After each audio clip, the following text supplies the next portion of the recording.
Alright, hope you guys had a good day. And good trading.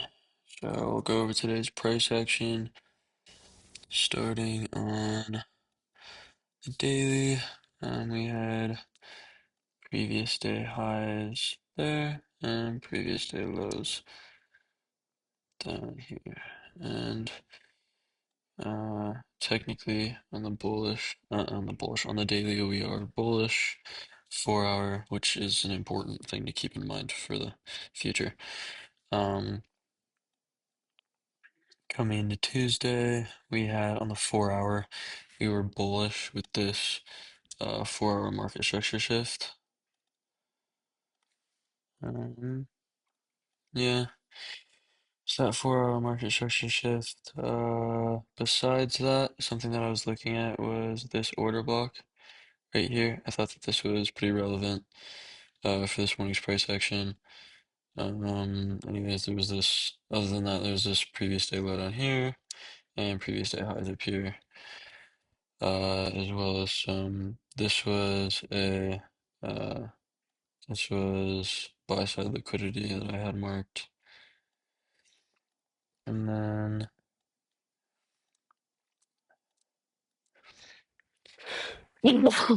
gosh, sorry, last night and tonight, Jesus. Sorry, I'm still sick, recovering from I guess not recovering, I'm just still blatantly sick, as you guys may remember from last week, but figuring out should be fine. Previous to open, we had this sell side liquidity sweep on the 1 hour, which also is relevant. I'd keep an eye out for that. I was also looking at this order block, which was perfectly placed, almost perfectly placed, at the midway point of this 4 hour order block. Though that was just a high confluence area for me. I really wanted to see price move into there. But I think that's it for me on the 1 hour.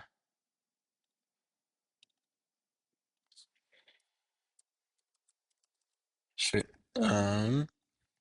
Now I can get down into the nitty-gritty. One thing that I've kind of been trying to implement is I won't trade until I see 1 hour, a 1 hour, uh, market structure shift, liquidity sweep manipulation, things of that variety. Um, Yesterday, that would have made my winning trade happen because right off the bat, we got this sweep of these lows here and then an immediate projection up to this liquidity grab, liquidity sweep, whatever you want to call it, stop hunts, stop raids, call it whatever you like. Um, and then today something similar happened, but I was like stuck on this like bearish bias for some reason because I wanted to see like price move into these order blocks and then reverse down for previous day low and sell side liquidity market structure shift, probably because just of what happened on the pre yesterday where we had this liquidity sweep to the upside. And then I guess this wasn't yesterday. This was last week Friday. What did I see yesterday? Oh yeah, there was this sweep of these highs, which then we projected lower, which is why I had this like was like it's like stuck on the idea that we were going to be bearish, and I was obviously wrong. But yeah, I capitalized on this after I thought that we were going to be bullish after a 1 hour manipulation right there. And then again, we have that 1 hour manipulation right here. We get this huge rejection wick. I mean, it's a really indecisive candle in general, but it is a rejection wick. And then if you come down to the 1 minute, which I like to go from the 1 hour to the 1 minute a lot of the time. Sorry for me like getting all nitpicky about these lines. I have a thing with I like things to be, perfect and aligned. It's I guess I got it from my mom. She has OCD, so I kind of picked that up from her. I guess my roommate has OCD too, but uh, couldn't live without it. Um, but yeah, this kind of pretty much amplifies what I was saying earlier. We want to see that 1 hour manipulation. We get this 1 hour manipulation of the sell side liquidity right here.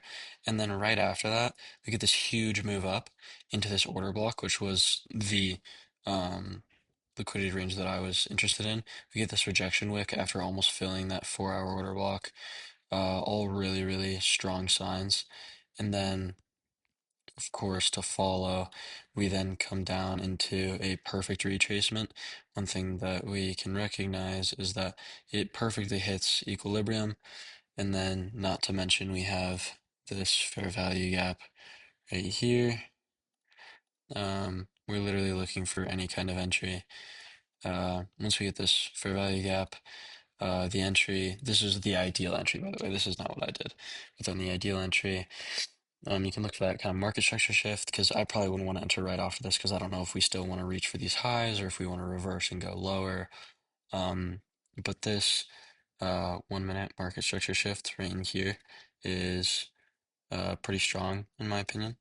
And then soon to follow right after that is we have this order block right here on the 1 minute. And then you can enter on the not consequent encroachment, mean reversion of this order block, and then put stops either below these lows or these lows. And we can target these highs for partials, which are just previous highs. And then assuming the trend continues, we can expect it to take out this buy side liquidity and these previous day highs, which as you can see, it does end up taking those out. And we stalled for the rest of the day until, I mean, recently, but then again, it is 8 o'clock my time, 10 o'clock New York time. So it kind of just stalled, and now we'll be reaching into London session here in about an hour and a half.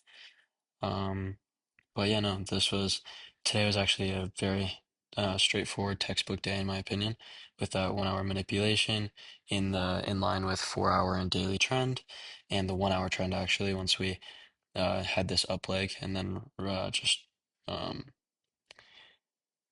returned down to equilibrium, which is that fair value gap right there. Overall, I mean, pretty straightforward day. And if you're looking at it on the 5 minute, um, this is the start of that order block right there, and which it taps into pretty effectively. It's actually right at the consequent encroachment um of that fair value gap, or I guess yeah, consequent encroachment of that fair value gap. Anyways, that was the ideal trade for today. If you ask me to see what I did was super exciting. Let's go into the 1 minute. We can go and log into paper trading so you guys can see what I did. I did quite the opposite.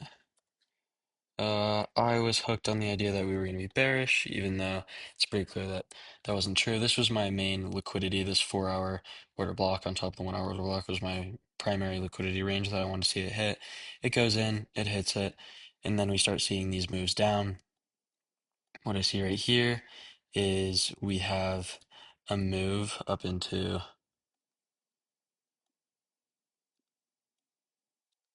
this order block right here. I was like, that's great. Maybe I can enter off that, but I was like, it's too soon. So I marked out this order block. Didn't really see much there. And then what I did next is there's this fair value gap right here, which I can't remember if I entered on or not. I don't think I did. I did not. No, I don't. Now that I'm remembering. But I did enter on this order block right here. Because at this point I'm like chasing price. I just want to take shorts down to these lows down here that we almost came and hit. We're super close. Rejection wicks. I was, like I said, married to my bias on market structure shift, but um, I was entering with really small contracts, just building up a position, trying to get into at least a little bit of a position down here with like 1 or 2 contracts, another one here, another one when we entered the consequent encouragement from the bearish for value gap, and then I might have entered again at this meaner version of the order block right here. But I'll pull up my trades real quick so you guys can see what I did. Executions. Yeah, right here we had yeah, I had a entry on this bearish for value gap, another one when I entered this bearish for value gap, and then I entered again right here when I entered this old order block. I mean, you'd think that I'd learn, like, oh, so much upward movement. No, I was, it was not about it. I guess this entry was probably because of the move into this order block, but regardless, I got stopped out because my highs were right above here, as you can see right there, and my losses represent that with a loss of just under 700 bucks. So we're up around 200 bucks as of this week. Yeah, so definitely a lot to learn. I kind of just gotta, I feel like I gotta, when this kind of thing, when I'm like watching trading, I feel like I can't get married to my bias and I really have to like take a step back and like kind of just watch price and really just get an idea of what's happening from far away before I start zooming in a ton because I feel like that definitely affects my trading a lot of the time. But with that, I hope you all had a great day. I hope you all enjoyed and good trading to you all tomorrow. Thanks for watching. Have a good rest of your night.